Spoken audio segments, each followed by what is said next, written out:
So as a mother, as her mother, are you terrified? Were you terrified? What was your first response to Uh, this kind of attention on your daughter?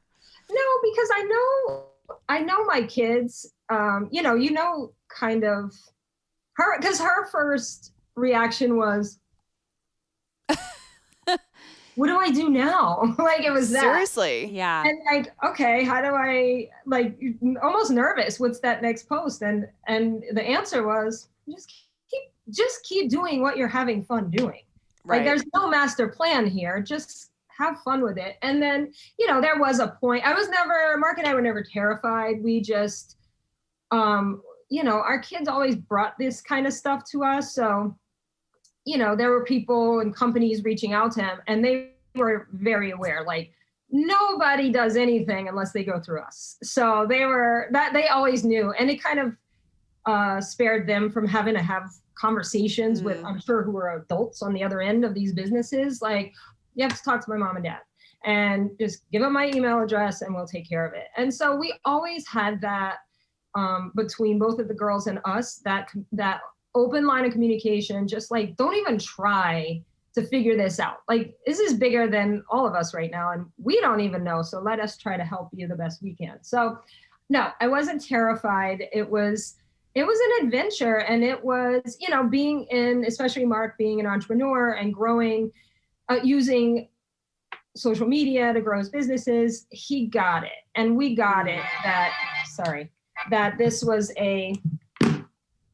definitely something that was happening, that, they never had the, I want to be a famous on social media. They never had that mindset. They had other dreams, and social media has been able to help them achieve those dreams and those goals. So it kind of was never a thought in their head, like, oh, I want to be social media famous. So I that don't know if first, they ever, they never looked at it that way. so that first, not ill-fated, that first fated TikTok video, then, was it really just an innocent, purely like, I'm just going to put this up and see where it goes? Or was there any thought behind, I want to do, Truly, for Charli, it was all about, she's a dancer. She's Yeah. been dancing since she could walk, but she started classes at 3.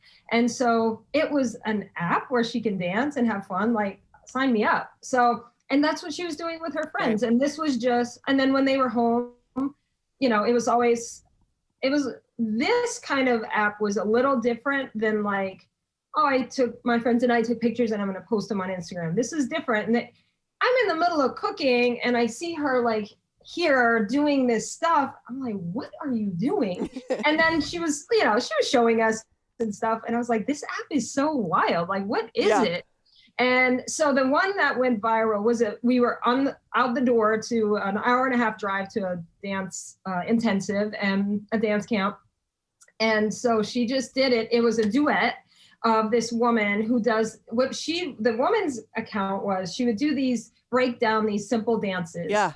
And it was like this, shoulder, shoulder. Like, it was the most simple, like, she's a dancer. She could do a million things, but this was a very interesting one, even for TikTok. And so she just did that. And for some reason, it just went crazy. And then she's in a dance workshop for 3 hours and she comes out and she wrote. So we have another hour and a half ride home, and she's just like, what do I do?